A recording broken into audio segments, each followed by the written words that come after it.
So in this video, we're going to go through the steps for hypothesis testing for a claim about a proportion. And we're going to go through the steps that are in your notes, and we're going to go through an example at the same time. So the first step is to determine the null and the alternative hypotheses. And the first part of this step is to actually write down the claim or the statement being made. And the reason for doing that is that, for one thing, that gives you an introduction to the hypothesis test. It's also going to help you write your null and alternative hypotheses. So here's our example.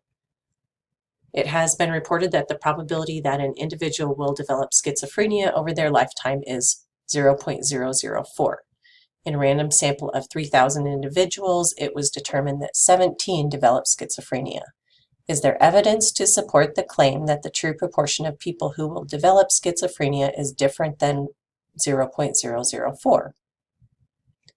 So the claim or the statement being made here is right here. It even says the claim. It's that the true proportion of people who will develop schizophrenia is different than 0.004. So that's exactly what we would write down. So if it says something about here's the claim, then the claim is exactly what you write down. So from that, we're going to figure out what kind of parameter we're testing. And for this week, we're doing everything to do with proportions. So this is talking about a proportion, and it even uses the word proportion. For some of these, it won't actually use the word proportion. It'll say something about a percentage instead. But this one actually uses the word proportion. So our parameter is a proportion, which we use a P for that. And then we have to figure out what inequality. Our inequality is either going to be a less than, a greater than, or not equal to. And if it doesn't give you a clue about being less than or greater than, if it just says something like it's changed or it's different, then that means that it's going to be a not equal to. So in this, our inequality we're using is a not equal to. And the value that it gave us in the claim was 0.004. That's what we're comparing our test values to. So that's the value that we'll use in our null and alternative hypotheses.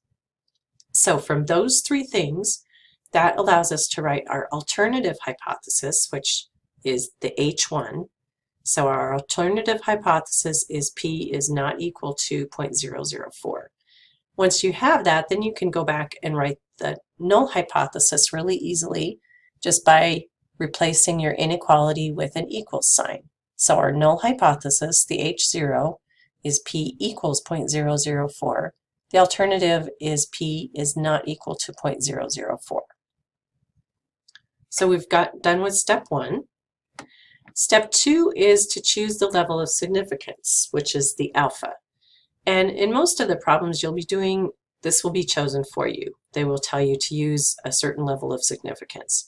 If you actually have to choose one, then you need to base your decision on the seriousness of making a type 1 error. And for that reason, part of this step is figuring out what a type 1 error would be in this situation.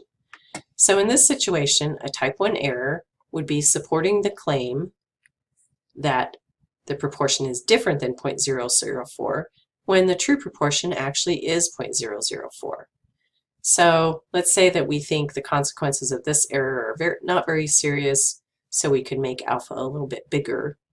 Again, our typical values for alpha are 10%, 5%, or 1%, which is 0.01. If we think the consequences of making a type 1 error aren't all that serious, we could make the alpha bigger, which would be 10%. That's where we got the alpha equals 0.10.